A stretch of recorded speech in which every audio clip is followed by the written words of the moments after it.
Halo Gan, di video kali ini saya akan mereview smartwatch budget yang memiliki desain slim dan simple.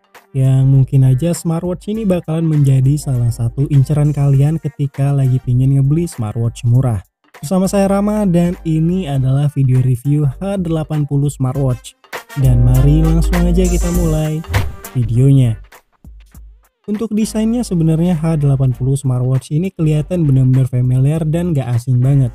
Hal ini dikarenakan desainnya yang mirip dengan seri Amazfit GTS generasi pertama ataupun seri dari Amazfit Bip. Untuk di bagian displaynya, H80 smartwatch ini belum mengusung konsep fully fit display. Hal ini bisa terlihat dari lebar antara bezel bagian atas dan bagian bawahnya yang belum simetris.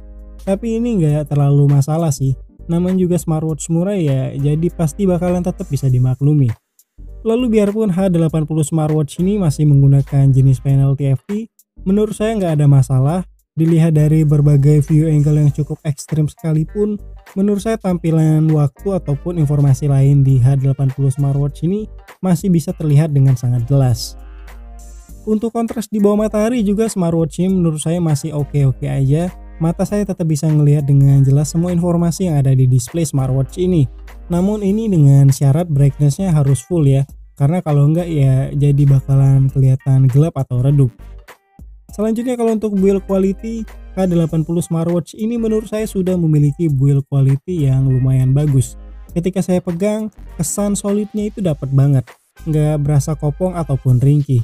Namun sayang untuk unit yang saya dapetin di sini, untuk tombolnya ini agak oblak. Dan ini saya baru sadar sekitar 2 jam setelah saya nge-unboxing smartwatch ini kemarin. Dan ya, semoga ini punya saya aja yang oblak gini, dan jika kalian beli semoga enggak. Dan saya yakin sih, ini sih cuma saya aja yang lagi apes. Untuk ketahanan baterai, H80 smartwatch ini tergolong singkat atau enggak lama-lama banget. Di penggunaan saya, smartwatch ini hanya bisa bertahan sekitar 2 harian aja. Dengan settingan tersambung ke smartphone, brightness-nya full, fitur push notification-nya aktif, dan fitur always continuous heart rate-nya aktif. Dan dengan settingan seperti itu tadi, di penggunaan saya cuma bisa bertahan sekitar 2 harian. Lalu selanjutnya kalau untuk sensornya, H80 smartwatch ini bisa dibilang ya bisa mendeteksi aktivitas jantung di tubuh saya. Saya tahunya dari mana? Dari nge-tracking ketika saya sedang beraktivitas. Ketika saya beraktivitas seperti lari, push up, dan lain-lain, nilai BPM-nya jadi naik di atas 100-an. Sedangkan kalau lagi santai, nilai BPM-nya berada di range 80 hingga 90-an. Namun balik lagi ya, kalau untuk akurat atau enggaknya saya kurang tahu. Karena sebenarnya kalau untuk sensornya sendiri ketika diletakin di kasur, sensornya masih bisa mendeteksi. Kecuali kalau diletakin di lantai keramik, baru deh di sini sensornya nggak ngedetek. Untuk fitur-fitur lainnya, H80 smartwatch ini memiliki semua fungsi basic smartwatch fitness tracker pada umumnya. Seperti di sini terdapat training mode yang di dalamnya terdapat banyak banget mode olahraga. Seenggaknya di sini saya hitung terdapat 24 mode olahraga. Dan ya ini benar-benar banyak banget. Selanjutnya ada juga fitur favorit saya nih kan, yaitu fitur musik control. Ya biarpun di sini jika kita lihat untuk kontrolnya belum bisa untuk kontrol volume, tapi nggak masalah, yang penting bisa kontrol play, pause, dan next previews aja.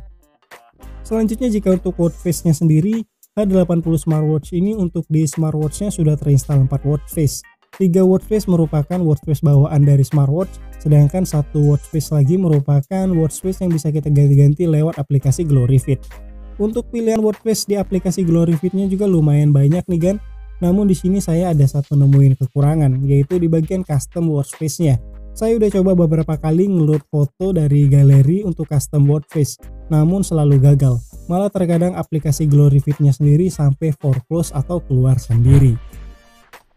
Oke kan, mungkin segitu dulu aja video kali ini. Overall saya cukup puas untuk H80 smartwatch ini. Mungkin cuma ada 2 poin aja yang bisa saya simpulin sebagai kekurangan dari smartwatch ini. Pertama yaitu ketahanan baterainya yang cukup singkat, dan yang kedua fitur custom watch face-nya yang masih bermasalah.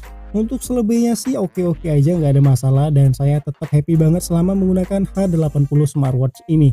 Dan seperti biasa untuk link pembelian ada di deskripsi box ya. Silahkan like video ini jika kalian suka, dan silahkan share ke semua akun sosial media kalian jika kalian berkenan. Dan seperti biasa, akhir kata saya Ramadan Febriansyah pamit. Sampai bertemu di video selanjutnya.